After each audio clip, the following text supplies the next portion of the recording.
Our guest today is a supermodel and actress who starred in many movies like Bulletproof, Sin City, The Monk. She's been known mainly for her role as Toni Jo Henry in the movie The Pardon. She played the first woman to be electrocuted in Louisiana. Please welcome fashion's favorite, Jaime King. Hi. Hi, Jaime. Welcome to In the House with Barkha. Thank you. How are you? You're so pretty, firstly. Oh my goodness, thank you so much. I have no makeup on. It's living the quarantine life. Congratulations, first of all, on season 2 of Black Summer. Thank you so much. Excited about it. It's really good. When do you start filming and how's that going? Yes, we are actually in the middle of filming right now. When COVID hit, we were put on pause, but we're midway through second season, and I can't wait to go back up and complete it. So tell me, you were discovered at the age of 14? Yes. Can you tell us a little bit? I was discovered in Omaha, Nebraska, and went to New York City at 14 to start modeling. Wow. Yeah, I was very young. How was your journey? Did it happen like instantly? Did you struggle a bit, or can you like tell our fans? Well, I mean, I was pretty fortunate. When I first started, I was very lucky. One of my first shoots was with Stephen Klein for Visionaire. When I did the shows, I did Alexander McQueen, Chanel, Galliano, Fendi, Lagerfeld. I was immediately working for, all of the Vogues and these big magazines. And I think, when I was about 15, I did a story with Jennifer Egan and Ann Golden for the New York Times. And when that came out, that was like, solidified my career in a different way because it was a very personal story. So people felt connected to me in a different way. At that time, it wasn't like there was the internet and Instagram and Twitter where people could feel really close to someone. So this piece was very unique. And it positioned me in a just a different way where people felt like they could relate to me. Wow. Can you tell me a bit about your playing the character Toni Jo Henry, and was it easy because it's a real life story, and was it easy to play something, a character that is real life, and did you have to prepare a lot to get into her shoes, into the character? Yes, I always prepare a lot for any role. For Toni Jo Henry, this is a story about one of the first women who was executed in the state of Louisiana, and falsely accused. She had a very difficult childhood, and because it was a period piece, because I obviously hadn't met this person, I think for me, it was really about capturing the essence, like it always is, of the truth of the character and of what she went through. There was a lot of, training for dialect, a lot of, physical transformation that I did to get into that time period. You had dark hair, right? In the pardon. Yeah, black hair and the eyebrows and the red lips, and also it's, it was one of those films where you're going through this woman who never believed in God or anything spiritual because, when she was little, she was literally like sold to, a brothel. Yeah. And then, she became, addicted to drugs and then fell in love. And then, when she fell in love with this person, she came off of them and then, was accused of murdering someone. And, this is a soul that had been through so many things from such a young age. And I deeply empathize with her as a woman, and especially during that time, where women really didn't have a voice at all. It was a beautiful story because the heart of this story is that even though you have a woman that was imprisoned, even though she ended up being, executed. By the time she, went to prison, there was someone that mentored her, so she started to believe in God and something greater, and she found who she was, and she found a deeper connection. So she actually died in a peaceful way, even though she was being executed. And so it was a very profound story, very profound. I think it's one of your best work, definitely. So deep, and Thank you. portrayed a character so well. It was so believable. Thank you. I hope so. I mean, my greatest fear is acting. And what I mean by that is like when I feel like I'm acting and I feel like it's not honest, then I get really freaked out, because that's my job. My job as an actor is to reflect humanity back to humanity, and to do it in a way that's pure and true.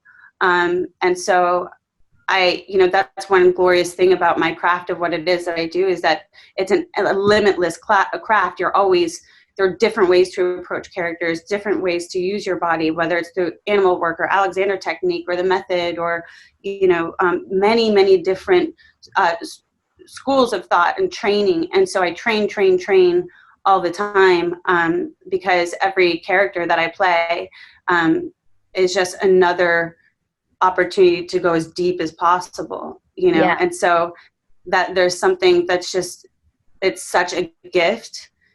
People need stories. Stories to me saved my life. Music, television, cinema. It's like when we grow up and we get to see things on screen that remind us that we're not alone in the world. To me, that is such a powerful thing. And especially now, people really need stories. They need entertainment. They need to be uplifted. They need to be moved.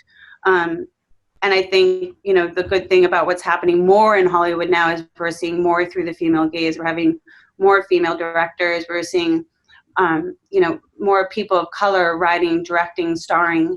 I do believe that there's a huge responsibility for what I call windows and mirrors, that no matter what nationality you are, what race you are, circumstance, environment, etc., gender, whatever that is, that everyone can see themselves on screen, and say, oh, I look like that, I've been through that, and that's, hopefully going to be more and more of that. So you do notice a shift in people's mindset, where they are open to, like you said, people of every color and, every race and every gender. Yeah, I mean, I think that the mindset is starting to change. We have a long way to go, a long way to go. But I have a lot of, but it's hard when you see friends that, of different races, that their child can't go and see someone that looks like them on screen, right? And so it's our responsibility as filmmakers, or someone like myself who produces and writes and directs and acts. Like, for me, that inclusion is one of the most important things of my job, to facilitate happening. You have two beautiful boys. Are they doing online schooling, online learning from home? They're doing online schooling. It's very, very busy. It's a whole new way of life. Lots of crafts, a lot of art, a lot of, playing outside and, going on long walks. It's such an unprecedented time. It's almost difficult to even put it into words, Yeah. It's an interesting shift, and things are starting to open up here more, which feels very funny, because it felt like it was never going to end. But I think we all need to still be extremely careful. I think in America, they're opening up some states way too fast. Yeah. And I think has a lot to do with politics. Yeah. I mean, I love this country very, very much, but, and maybe, people would be upset for me saying this, but I find it to be true. The thing about Americans is we really love our freedom, but we take it for granted. And so when people have to have restrictions like a quarantine, or being told not to wear a mask, or told to stay inside, you have a large part of the country that's resisting that, because they believe it's against their civil liberties. And in my mind, that's how we got here in the first place. It's, there's something about this pandemic that is teaching us about, we need to be more clean. We need to be considerate of others, that it's not just about us. It's how we move around the world, and how is it that we're treating the planet? How is it that, if you could, if by not being safe, other people that would be vulnerable would get sick, like the fact that, you know, some people don't even consider that at all. And at the same time, you're seeing so many beautiful things happen, right? Like you're seeing people coming together, being of service, really awakening to creativity in a different way, learning new, you know, crafts, learning new things about themselves. It's, to me, not so much as a time out as a time in, right? And I think that, you know, we move with such urgency throughout the world. Like we have so many to-dos and we have to be here, we have to be there, like rush, rush, rush, rush, rush, rush, rush. And this is sort of giving people an opportunity to slow down and become more effective and I think more efficient, and start looking at how we live our lives and what would we do differently. You know, how can we achieve, you know, a greater sense of happiness where it's not just wrapped up in our jobs and our friends and the world, outside worldly stuff, you know? I think it's a very powerful experience.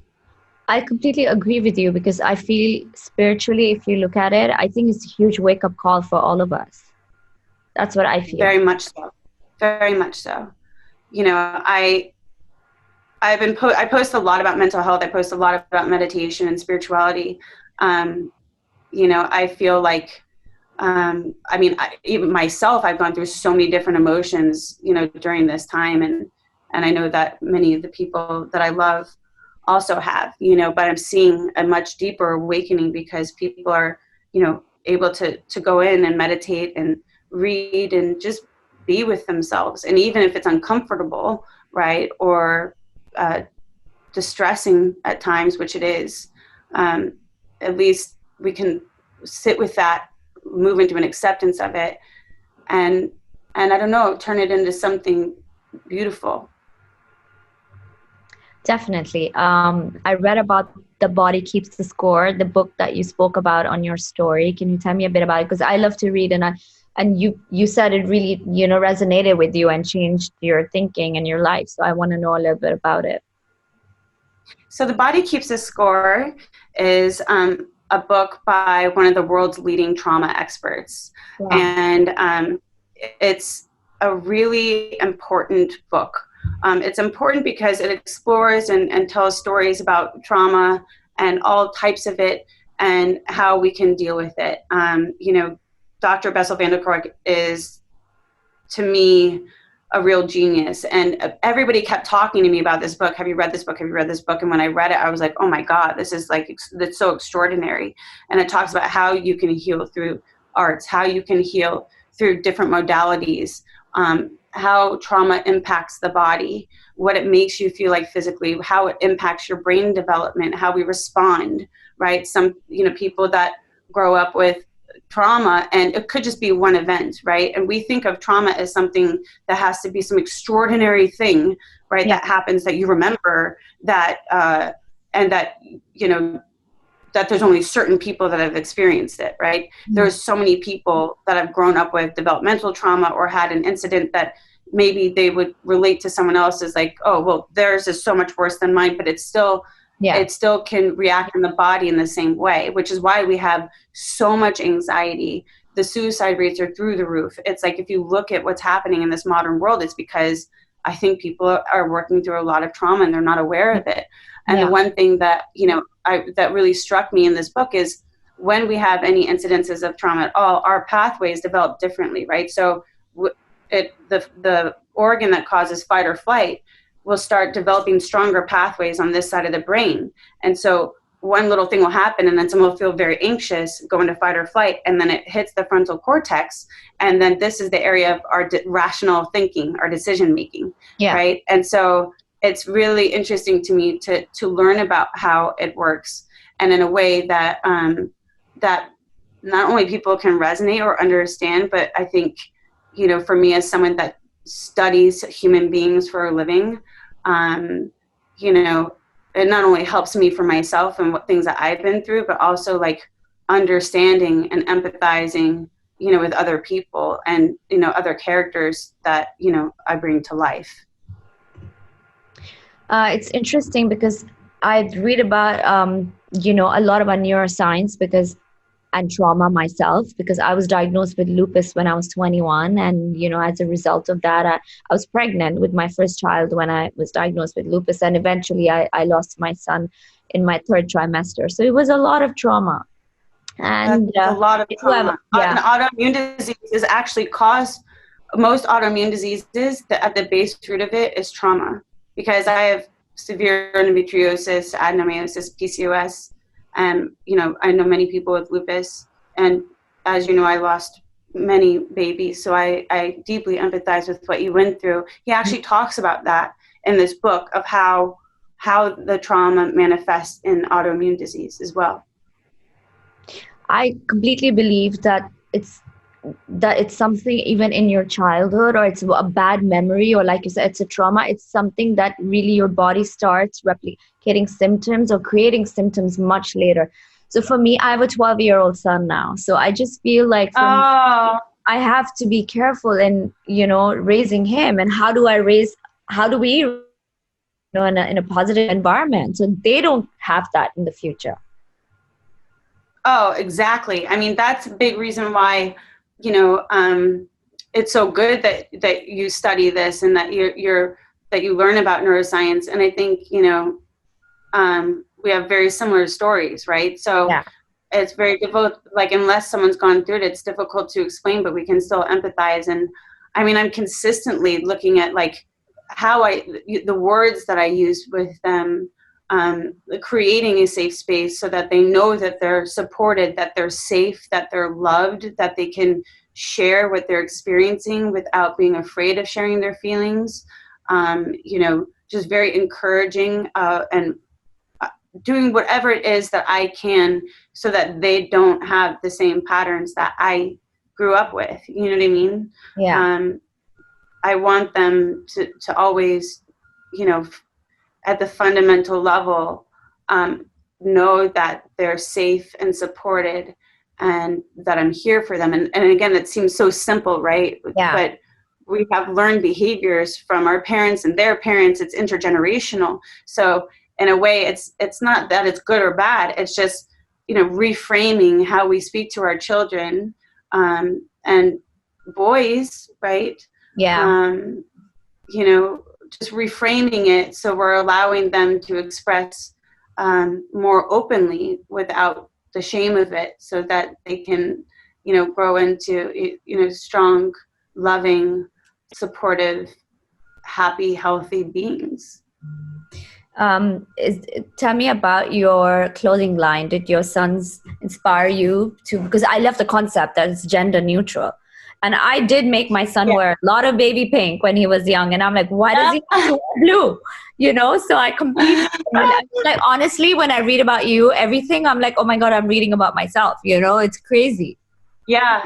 Isn't that cool though? I love that. I mean, that's the great thing about like, social media or having these conversations, that we like to have people that we connect to, is like, that's it for like, that's all I want to do is connect authentically and truly. Right.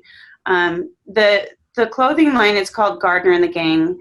And I did it with my girlfriend, Kristen. And my son always loved to wear pink and bright colors. And I was like, why is there no gender fluid clothing line for babies or kids? There was none, not one. We were the first one to create this line. And I wanted a gender neutral line because I wanted it, I just wanted parents to have options, you know what I mean? And it was symbolic of not only my love for my children, but a point of view or a perspective. So it's all messages of love. And, I had this idea to take, Kristen's this amazing artist and she can draw anything, take animals that would normally not be friends, right? Like a fox and a rabbit, and then having them drinking a milkshake together. Oh, wow. It's taking, different animals that were taught, just like as human beings, like, well, these two things, one's predator, one is prey, and equalizing them and bringing them together. And I remember when I was little, there were these necklaces that said best friend on them. Yeah. And like one person would have one and the other person would have it, but no one ever gave one to me. So, yeah, the other side of the heart. But no one ever gave one to me. So I remember feeling like really sad when I was younger that I never had a half of a best friend heart. And so we made these leggings where on the knees what was half of the best friend and this was the other half. So then you realize you're your own best friend. And then jackets that did have, one person could wear one and one could wear the other, but ultimately, like, that no matter what, you'll always have a best friend in yourself. I mean, and so doing that line was like really amazing. I mean, the response from it was so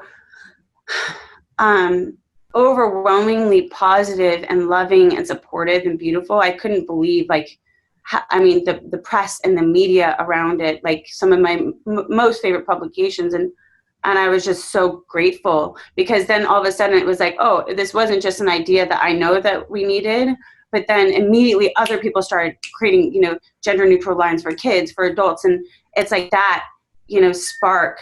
It was something that's very exciting to me.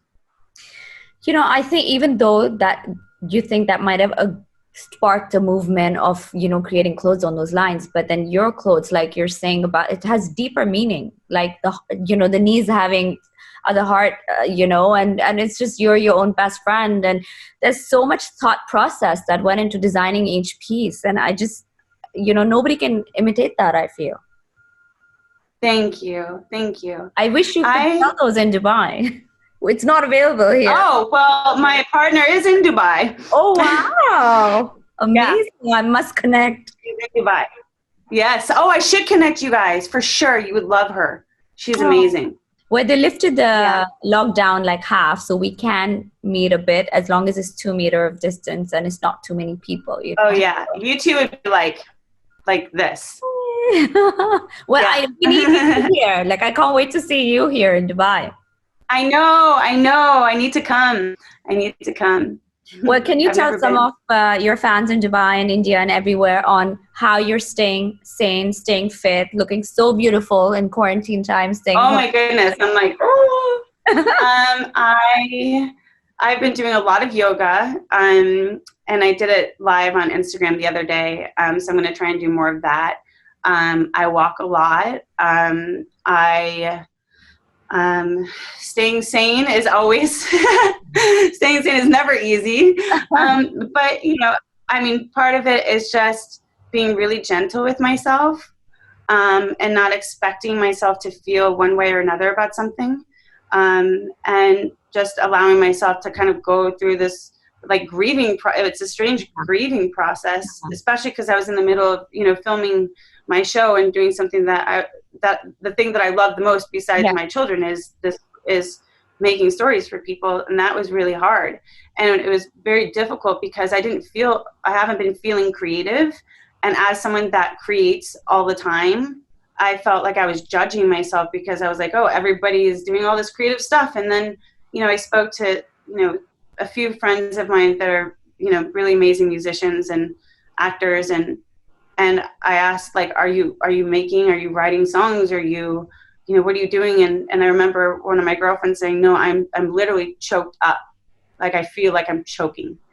And I realized, wow, okay, I'm not the only one that's having this experience. And I know it's not just artists that are having that experience. You know what I mean? I think that because people were very sensitive, right? It's not just that we're feeling ourselves, but we're feeling like the pain of what the world is going through. And so again, I go back to my breath, a lot of meditation.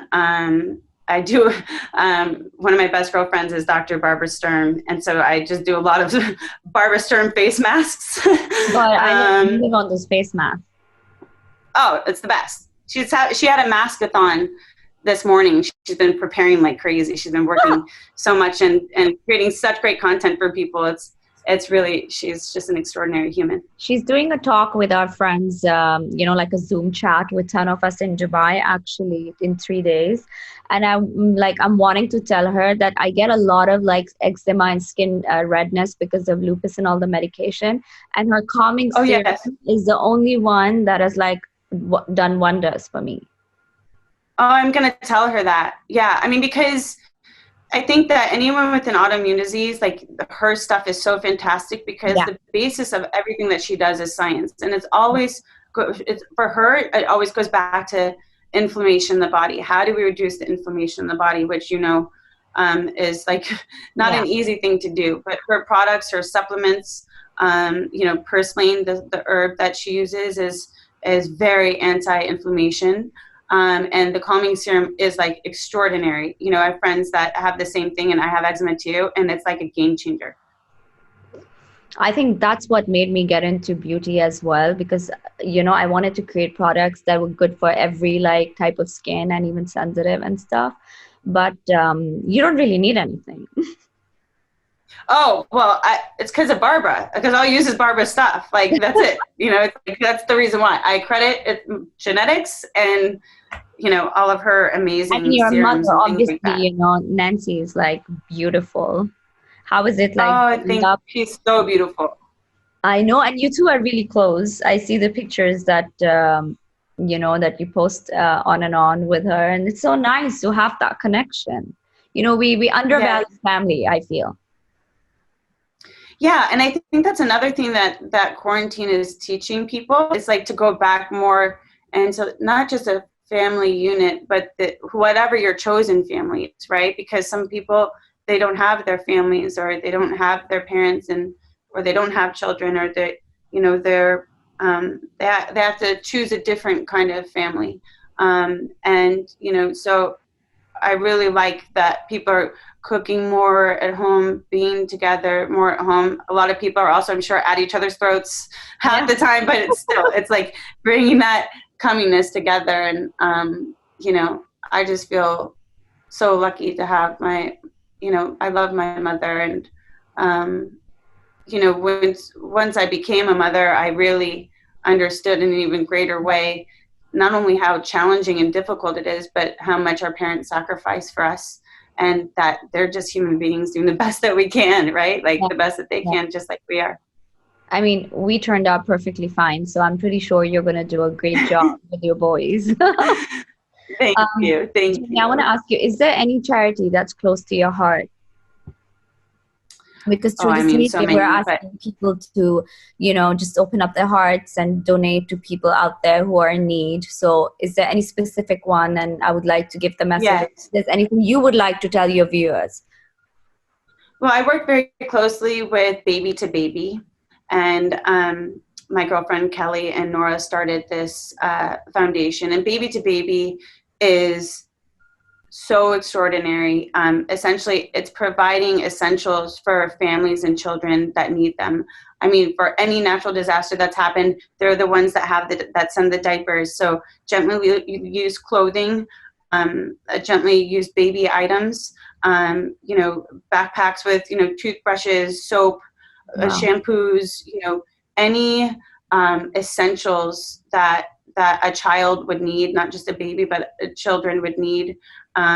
Please, please, please donate to Baby, and especially now because we've had the highest rate of job loss in the past 2 months since 1939. And so these families really need, when you can't even find like baby wipes at a store, right? It's like now more than ever, we need to support Baby to Baby and get these families the essentials that they need, to take care of their children. Well, thank you so much, Jaime. Thank you so much for giving us your time and, talking to us. I'm sure everyone's out there leaving this with a very positive outlook, and wish you all the success in the future and lots of love to your children. Thank you to you too. Thank you for having me. I'm so happy to meet you.